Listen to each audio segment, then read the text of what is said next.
Welcome. My name is Sherry Forsyth. I'm a peak performance coach, and today we're speaking about the challenging emotion of hurt. This is number 4 in the series I've done this month on challenging emotions, and so I'm going to talk today about hurt, what it is, what can possibly cause it, the consequences of being hurt, and then I'm going to give you a number of different ideas on maybe how to cope with it. I want to read from what Deepak Chopra says about hurt. He says, "It's not easy to deal with painful emotions head on, but it's a key to good health and well-being, physically, mentally, and spiritually. If we don't deal with pain when it occurs, it will resurface as compounded emotional toxicity later on, showing up as insomnia, hostility, anger, fear, anxiety, and various physical illnesses as well." So he continues, "Holding on to hurt and other painful emotions depletes our physical, emotional, and spiritual energy until any initiative or movement feels impossible. We feel exhausted and paralyzed, which can ultimately lead to depression. You can learn how to recognize painful emotions right away and how to effectively metabolize and eliminate pain. Toxic, turbulent emotions have one cause: not knowing how to deal with psychological pain. Pain is normal in life, but suffering isn't. When we do not know how to deal with pain, we suffer." So, very wise words from a tremendous author and speaker. What we need to know is, under the big umbrella of psychological pain, hurt is just one of those emotions, and that's what we're going to be speaking about today. So I would like to ask you to put yourself back in a time when you were hurting. See it, feel it, be courageous. Put yourself back in time, and I ask you to close your eyes as you remember the situation that caused you so much hurt.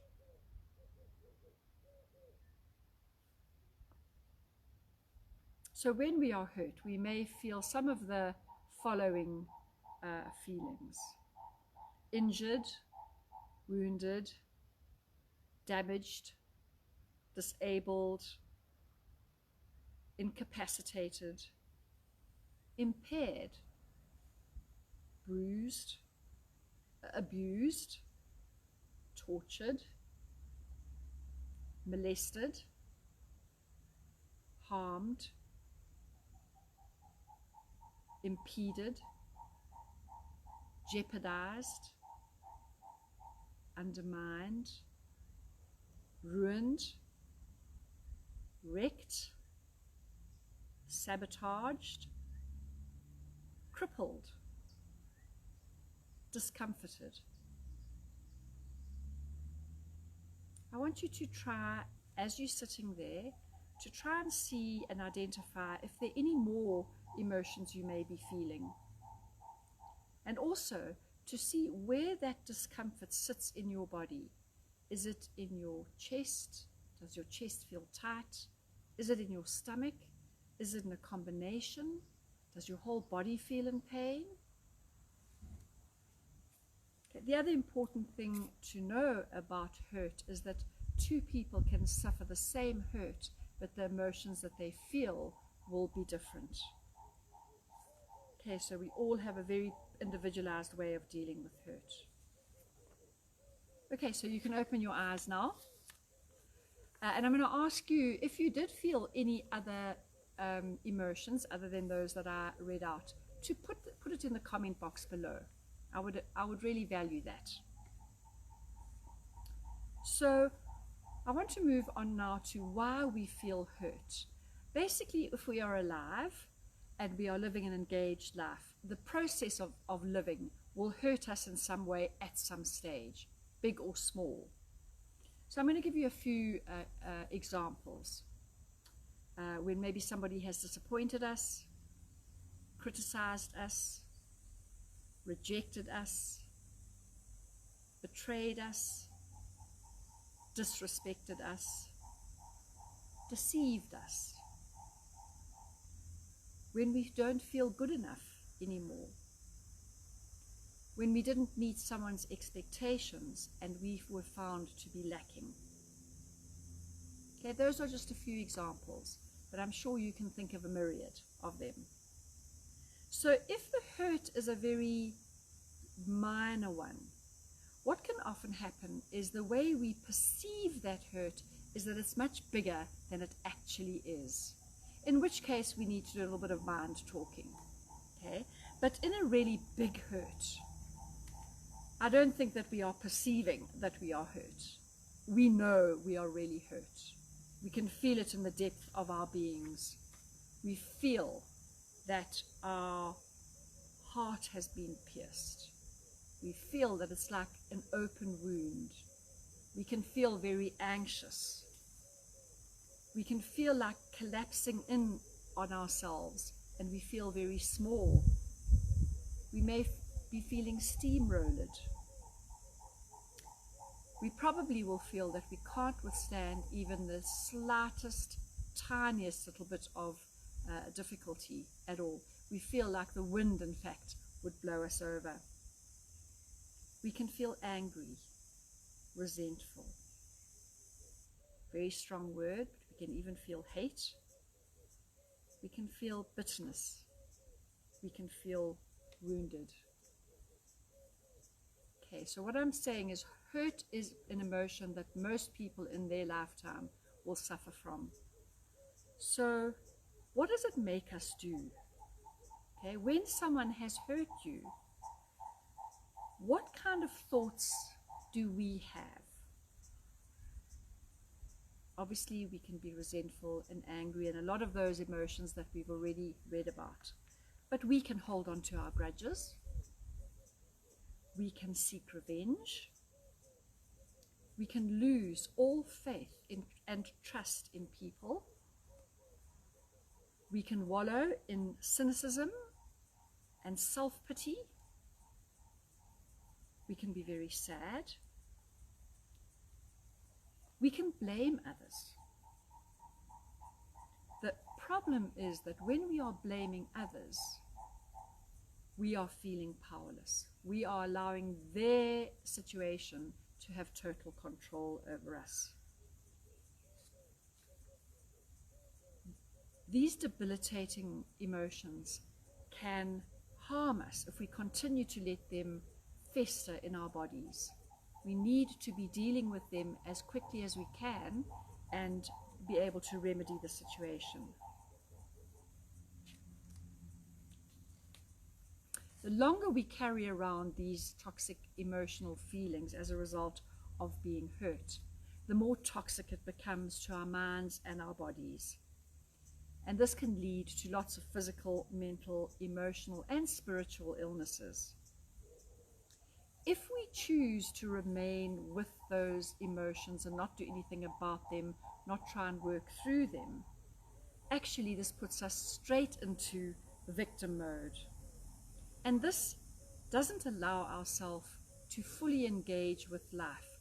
It steals that opportunity away from us. When we are allowing ourselves to be controlled by these negative emotions, what can happen is we move from day to day, barely living, just making it from day to day. No excitement, no joy, no fun. We are not fully living our lives, and that's what I want to bring through to you, is that if we allow those emotions to control us, we are not going to be living fully and engaging fully in our lives. Do we want that? If we could just release and work with these emotions, it would give us more peace. So another question I want to ask you before I go into the different ways we can cope with the emotion of hurt is, could hurt actually be expressed by other emotions? So what I'm trying to say is, and I know for myself, if I get hurt, very often I won't allow people to see the hurt, but I can be very angry. So in your situation, when there is some hurt, what emotion do you hide behind, like I hide behind my anger? And if you can think of other emotions that can be expressed when actually you're feeling hurt, I would love you once again to just put it in the comment box below so that we can get this conversation going around these challenging emotions. So how do we cope with this? I've got quite a list of different ways of looking at things, and I hope that you'll be able to take those that you feel are really valuable and just discard the rest. So it hurts. I get that. I know what it feels like when one is very, very deeply hurt. Do I want to carry on living in that hurt? Or would I maybe prefer to let those feelings go and re-engage with life? In short, would we like to let go of these negative, challenging emotions and move on? So let's find out. Here are a few of my tips. The first one is to make the decision to let everything go. This is the most important probably of all of them. We've got to decide, I've got to work with this, I've got to be able to let it go, and I'm going to find a way to do it. Okay, so it means that you have a choice. You can either hold on to the pain or you can rise above it and let it go. The second thing that you can do is to express our pain and also realize our responsibility. So it's important to know what you're feeling. So if you've got a trusted friend that you can speak to, that's wonderful. You can express your pain to them, but you can also express it in a journal, writing it on the computer, writing on a letter that you never send. Somehow you need to express the pain, and in the expressing of it, we actually understand what we are feeling and why. The second part of this is to take some responsibility. It always takes two people. So is there what is the responsibility that you need to take, need to realize in contributing to this hurtful situations? The choice really boils down here when we're talking about responsibility, with whether you want to remain a victim or not. And when we accept responsibility, it doesn't matter in what area of our life, it instantly makes us feel better. So I would challenge and encourage you to accept the responsibility of this hurt. The third one is to stop being a victim, okay, and blaming other people. It's one of the things that is so natural for us to do. Someone has hurt us, let's blame them. They must be in the wrong. It does feel good, okay, but that's short term. Long term, we need to take responsibility for our own life. Why would you let that person who hurt you have such power over you right here and right now and in the future? We don't want to give our power away to them. So if we don't work with those emotions and we remain trapped, what we are saying is, I have given my power to you. You are having the power to enable me to feel all these awful emotions, and I am powerless. Okay, the fourth one is to focus on the present. When you focus on the here and now, you have less time to think about the past. Thinking about the past, we live in regret. Thinking about the future, we live in anxiety. But living in the present means we live in joy. So also to, when you are in the present and you are allowing open spaces, you are allowing yourself to feel, you're not being totally consumed by the negative emotions, then there's room for other positivity to come in. But if we are totally absorbed, going round and round and round with those negative emotions, there's no space for any positivity. So we need to make space for it, and one of the ways is by being in the present moment. Okay, point 5 is to be able to forgive not only the person who hurt you, but also yourself. And this is a huge topic, which I'm sure I'll do some more videos on in time. But just to touch on the process of forgiveness is, forgiveness really is the process of letting go. So if we are wanting to let go of emotions, it means we need to go through the process of forgiveness. Okay? So part of forgiveness is realizing that you are not condoning what they did, but you are refusing to live in the victim mode and be imprisoned by the negative, painful emotions that you will have. Okay? So you don't agree with what they did, you don't say it's okay, you don't condone it, but you don't want to be kept in that prison. You are forgiving them for the sake of them and for yourself. Okay? So forgiveness is a very difficult process, and I think that the forgiving of yourself might even be more difficult than the forgiving of another person. So I know that this stuff, and particularly the forgiveness process, is very difficult.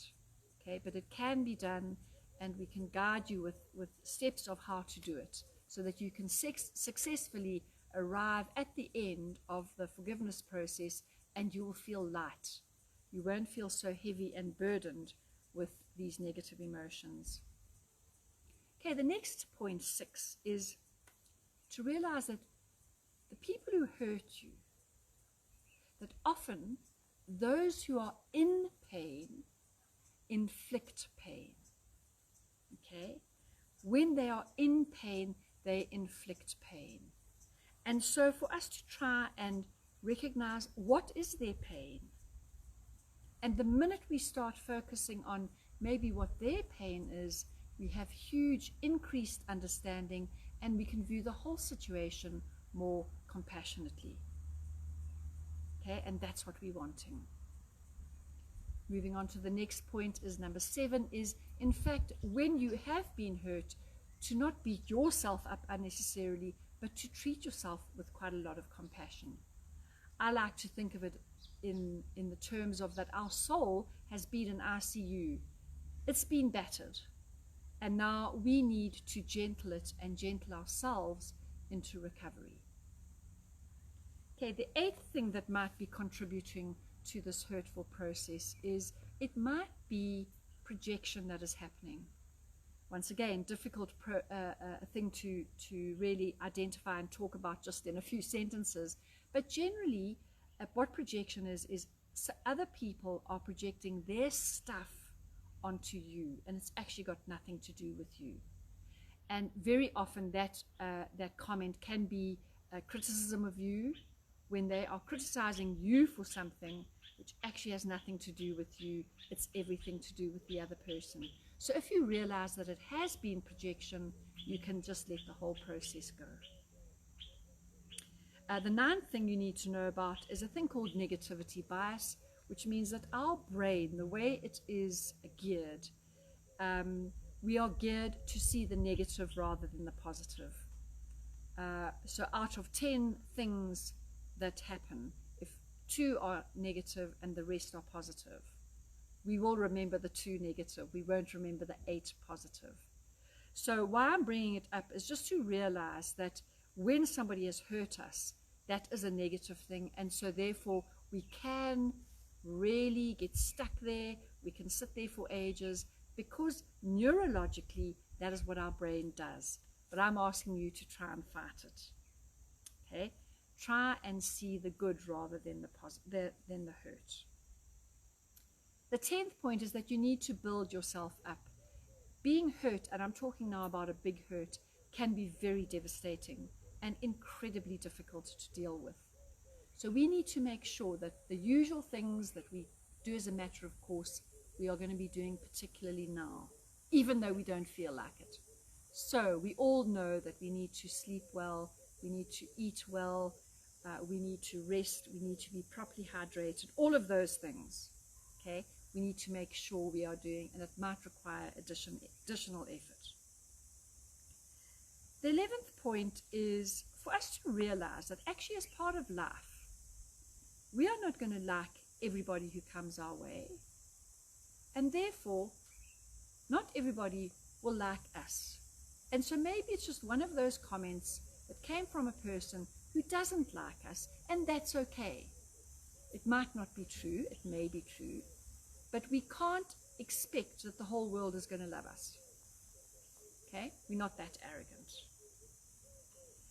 So when we are dealing with an emotional hurt, what really is going to help us manage all of these tips that I'm giving you is to have emotional resilience, which means emotional resilience is being able to bounce back from adversity.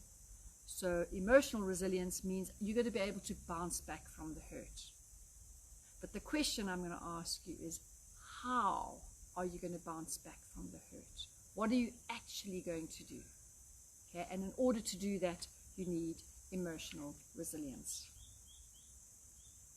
The 13th point is what I found very helpful was to really try and understand what was going on in the life of the person who hurt you so badly. What are they dealing with? And if we can come to an understanding of what they are dealing with, we can then bring compassion into the whole situation, compassion for them and compassion for ourselves, and it allows you to move more easily into the process of forgiveness. Does that make sense? Okay, and the 14th one is choose to be kind instead of right. Choose your battle. Sometimes it doesn't pay to always be right, and in fact what you're doing is you are causing immense damage to the relationship. So for you, choose rather to be kind, let things go, be compassionate, be understanding, rather than making sure that you are always right, and in doing that, losing life actually. There's a Chinese proverb which says, if you are going to pursue revenge, you'd better dig 2 graves. So in other words, they're not choosing to be kind, they're choosing to be right and go the revengeful mode. We don't want that to happen. So let's rather choose to be kind. The 15th point is to practice giving. We don't feel like it when we are hurt, but I challenge you to practice trying to give. And the way we give is in our emotions. The old saying, where there's injury, let me bring pardon. Okay? So where there's injury, let me try and bring those lovely emotions that we all aspire to. Okay, to bring kindness, compassion, forgiveness, all those kind of things. Okay? Number 16 is to stop looking for occasions to be offended. And that can often happen if we are experiencing one of the challenging emotions. We actually willingly and knowingly put ourselves into additional situations where we can feel the hurt all over again, because we have been so sensitized to feeling that emotion. Okay?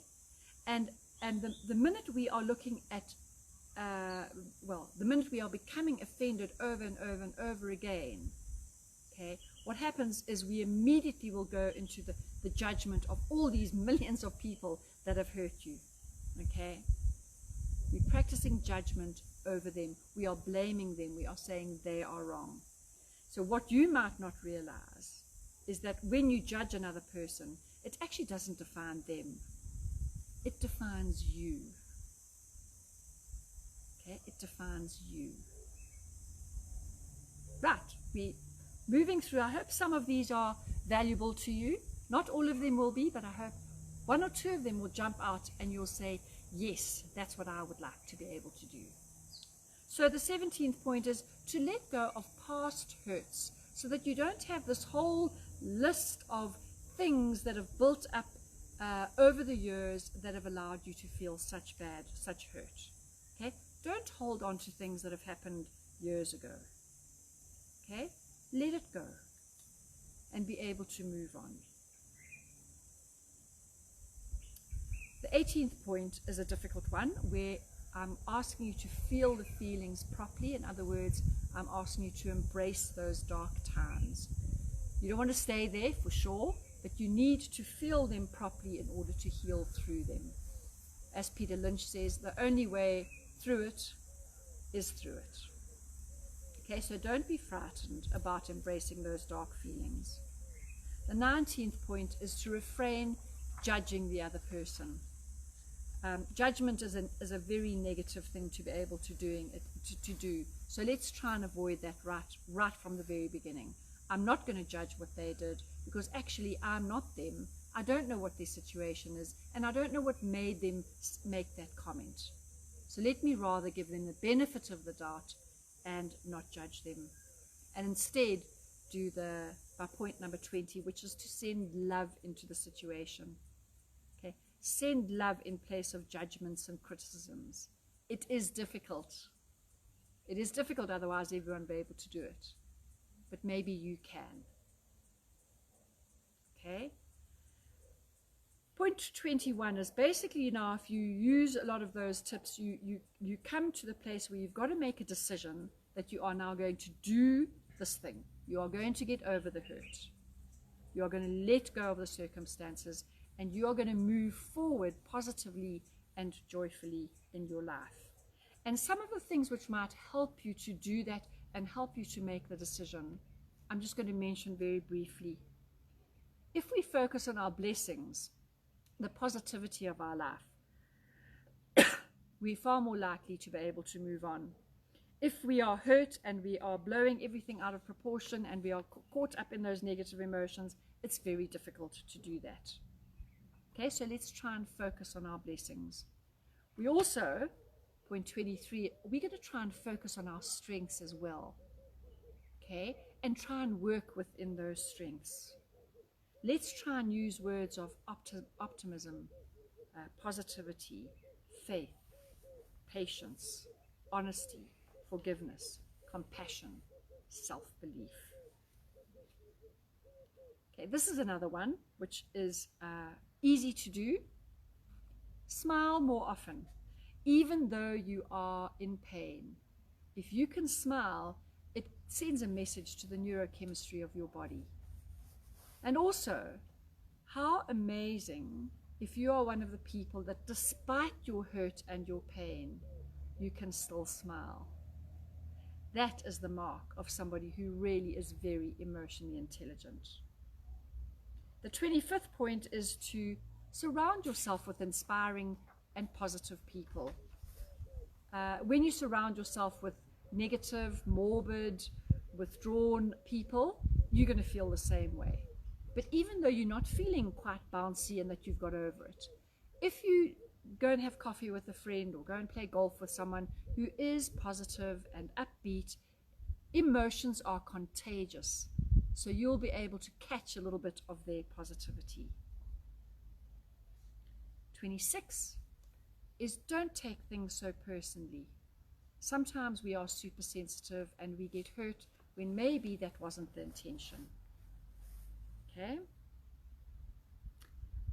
What can help you get into a lovely, strong emotional place is meditation, and that's a huge topic. But just if you are a practicer of meditation, do it during this time. It calms you down. It slows your thoughts. Okay, so generally speaking, if we look at the tips I've given you, I'm asking you to honor your pain. I'm asking you to reach out to others. I'm asking you to take a break from the heavy emotions once you've felt them. and rather look at honesty, compassion, kindness, understanding as a break from the negative emotions. I'm saying learn from it so it never happens again.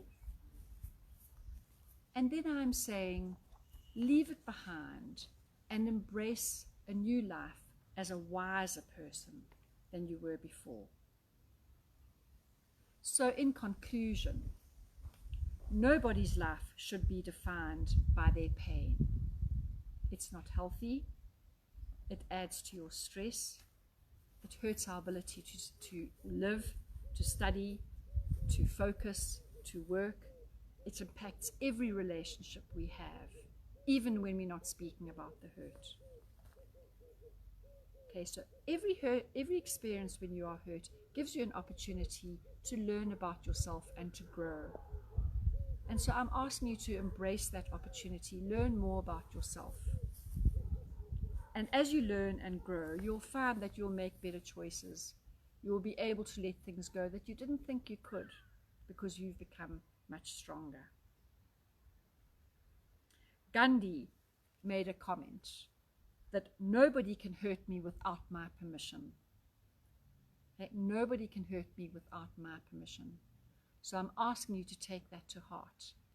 And even though there might be hurtful comments, I'm going to challenge you to not allow that hurt to come inside, reside within your heart, and actually poison the rest of your body. Instead, let's see if we can get over this difficult emotion and move forward positively. So if you have any particular questions that you would like to ask me, and obviously you want to remain private, making a comment in the comment box below won't help. But as always, feel free to email me on Sherry Forsyth, spelled CHERRIFORSYTH @gmail.com, or you can use Facebook Messenger as well. And I will do my best to help you in any way that I can. I also invite you to join me next week for next week's live Facebook, where I'm going to be discussing disappointment, which I think is endemic in our society at the moment. So please join me then. If you are living in South Africa, I do my live Facebooks on a Thursday at 12 o'clock, and I would love you to start engaging with this process with me. As always, thank you for joining me, and thank you for your time.